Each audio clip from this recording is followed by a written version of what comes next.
বিসমিল্লাহির রহমানির রহিম। পরম করুণাময় ও অসীম দয়ালু আল্লাহর নামে শুরু। তাব্বাত ইয়াদা আবি লাহাবিন ওয়া তাব।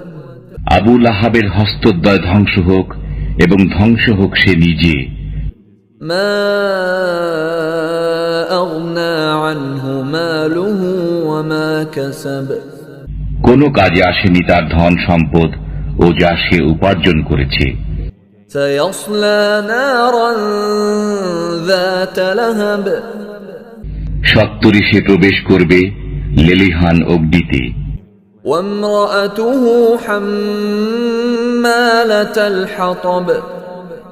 এবং তার স্ত্রীও যে ইন্ধন বহন করে। ফি জিদিহা হাবলুম মিন মাসাদ। তার গলদেশে খর্জুরের রশি নিয়ে।